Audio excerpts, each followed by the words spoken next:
राजा धृतराष्ट्र जन्म से नेत्रहीन होने के अतिरिक्त आध्यात्मिक ज्ञान से भी वंचित था। अपने पुत्रों के प्रति अथाह मोह के कारण वह सत्यपथ से च्युत हो गया था और पांडवों के न्यायोचित राज्याधिकार को हड़पना चाहता था।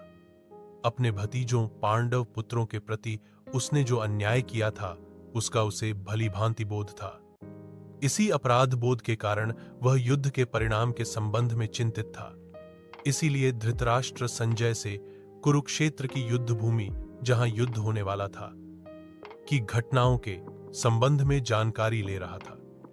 इस श्लोक में धृतराष्ट्र ने संजय से यह प्रश्न पूछा कि उसके और पांडव पुत्रों ने युद्धभूमि में एकत्रित होने के पश्चात क्या किया। अब यह एकदम स्पष्ट था कि वे युद्धभूमि में केवल युद्ध करने के उद्देश्य के लिए एकत्रित हुए थे, इसलिए यह स्वाभाविक ही था कि वे युद्ध करेंगे। धृतराष्ट्र को ऐसा प्रश्न करने की आवश्यकता क्यों पड़ी कि उन्होंने युद्धभूमि में क्या किया? धृतराष्ट्र द्वारा धर्म क्षेत्रे, धर्मभूमि शब्द का प्रयोग करने से उसकी आशंका का पता चलता है। कुरुक्षेत्र पवित्र भूमि थी।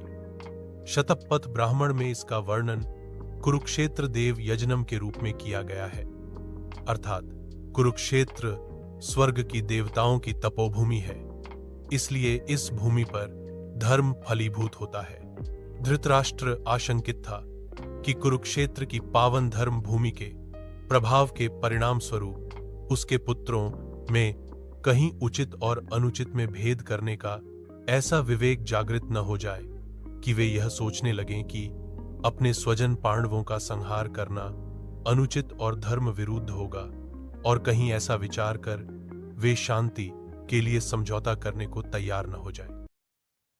इस प्रकार की संभावित आशंकाओं के कारण धृतराष्ट्र के मन में अत्यंत निराशा उत्पन्न हुई।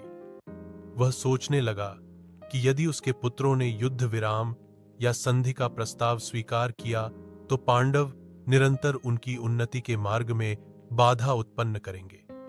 साथ ही साथ वह युद्ध के परिणामों के प्रति भी संदिग्ध था और अपने पुत्रों के उज्जवल भविष्य के प्रति सुनिश्चित होना चाहता था। इसलिए उसने संजय से कुरुक्षेत्र के युद्धस्थल में हो रही गतिविधियों के संबंध में पूछा, जहां दोनों पक्षों की सेनाएं एकत्रित हुई थीं।